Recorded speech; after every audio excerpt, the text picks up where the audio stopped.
दुनिया के अजूबों में से एक ताजमहल को जल्द ही आगरा नगर निगम जब्त कर सकता है। दरअसल टैक्स बकाया नहीं चुकाने के चलते आगरा नगर निगम ने एएसआई को नोटिस जारी किया है।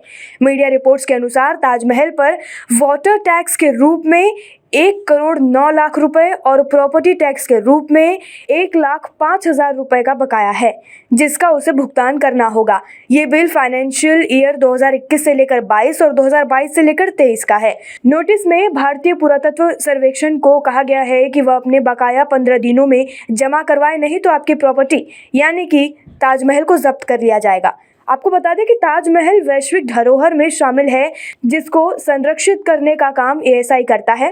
वहीं इस मामले पर भारतीय पुरातत्व सर्वेक्षण के अधीक्षक और पुरातत्वविद राजकुमार पटेल ने कहा है कि स्मारकों पर प्रॉपर्टी टैक्स लागू नहीं है। हम पानी के लिए टैक्स का भुगतान करने के लिए उत्तरदायी नहीं है, क्योंकि इसका कोई व्यावसायिक उपयोग नहीं है। अधिकारियों को कहना कि भेजा गया एएसआई को, जिसमें ताजमहल पे 1,47,000 रुपए का टैक्स निकाला गया है। एक नहीं, इनफैक्ट 2 नोटिस हमको मिले हुए हैं। एक तो ताज पूर्वी गेट से संबंधित है, जो जिसमें गृह कर की बात कही गई है। दूसरा नोटिस है जल कल विभाग से, संभवतः वो भी नगर निगम का ही हिस्सा है। उसमें करीब 10-12 पॉइंट हैं और अलग अलग ताज वार्ड नंबर 1 से लेकर के कुछ 11-12 तक है। तो वो 1 करोड़ कुछ की देयता निर्धारित की गई है एएसआई के ऊपर, सीवेज कर, जल कर या दूसरे उसके नाम से। दोनों ही प्रकरणों में 2 अलग अलग बातें हैं। पहला तो यह है कि जो संपत्ति कर है या गृह कर है, वो मोनूमेंट प्रीमाइसेस पे एप्लीकेबल नहीं होता है। और ये प्रोविजन जो स्टेट के जो लोकल म्युनिसिपैलिटी से संबंधित एक्ट हैं, उसमें भी है। उत्तर प्रदेश के एक्ट में भी प्रोविजन है और जो दूसरे स्टेट्स के एक्ट है उनमें भी प्रोविजन है। तो संभवतः शायद भूल चूक या कुछ गलती की वजह से ये जो 1 लाख समथिंग का है वो नोटिस हो सकता है।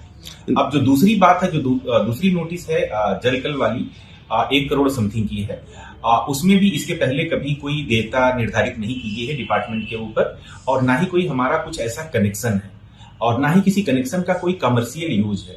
हम मोनूमेंट प्रीमाइसेस में मैक्सिमम एरिया में ग्रीनरी मेंटेन करते हैं, जो एक लॉन है जो एम्बियंस के लिए और एनवायरनमेंट के लिए बेहतर है। जो मोनूमेंट प्रीमाइसेस है उसमें जो भी सुविधाएं देते हैं वो पब्लिक के लिए देते हैं, वो निःशुल्क सुविधाएं होती हैं। मोनूमेंट में इस तरह की किसी भी चीज को लेकर के कोई टैक्स की देयता अभी तक मेरी जानकारी में हिंदुस्तान में किसी भी मोनूमेंट पे ऐसी निर्धारित नहीं की गई। और सिर्फ ये नगर निगम की ही बात नहीं है। अभी कुछ दिन पहले हमको आगरा फोर्ट, जो वर्ल्ड हेरिटेज मोनूमेंट है, उसके लिए कैंटोनमेंट बोर्ड ने भी एक लगभग 5 करोड़ के आसपास की देयता निर्धारित की थी। तो उनमें भी हमने उनको जवाब दिया है कि ये एक्ट में ये सारी चीजें एग्जम्प्टेड है। और गवर्नमेंट ने जब जीएसटी रिजाइन में ये क्लियरली नोटिफाइड किया है कि सर्विस टैक्स भी किसी भी तरह से इस पे एप्लीकेबल नहीं होगा। 15 नवंबर 2017 का स्पेसिफिक नोटिफिकेशन है मोनूमेंट्स को लेकर के। जब आपको बता देते हैं कि म्युनिसिपल कमिश्नर ने इस पर क्या कुछ कहा है। म्युनिसिपल कमिश्नर निखिल टी फंडे ने कहा है कि मुझे ताजमहल से संबंधित टैक्स संबंधी कार्रवाई के बारे में जानकारी नहीं है। टैक्स की गणना के लिए किए गए जीआईएस सर्वेक्षण के आधार पर नए सिरे से नोटिस जारी किए जा रहे हैं। सभी परिसरों सहित सरकारी भवनों और धार्मिक स्थलों पर बकाया राशि के आधार पर नोटिस जारी किए गए हैं। कानून की उचित प्रक्रिया के बाद छूट प्रदान की जाती है। एएसआई को जारी किए गए नोटिस के मामले में उनसे प्राप्त प्रतिक्रिया के आधार पर आवश्यक कार्रवाई की जाएगी। इस पूरे मामले पर असिस्टेंट म्युनिसिपल कॉर्पोरेशन और ताजगंज जोन की प्रभारी सरिता सिंह ने कहा है कि ताजमहल पर वाटर एवं प्रॉपर्टी टैक्स के लिए जारी नोटिस के मामले की जांच की जा रही है। एक निजी कंपनी को जीआईएस सर्वे के आधार पर टैक्स वसूलने का काम सौंपा गया है।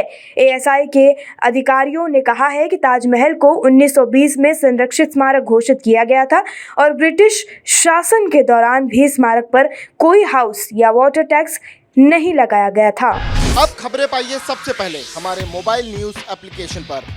एंड्रॉइड या iOS प्लेटफॉर्म पर जाइए, HW न्यूज नेटवर्क को सर्च कीजिए, डाउनलोड कीजिए और अपनी सुविधानुसार भाषा का चयन कीजिए। खबरों की भीड़ में अपने काम की खबर पाते रहिए।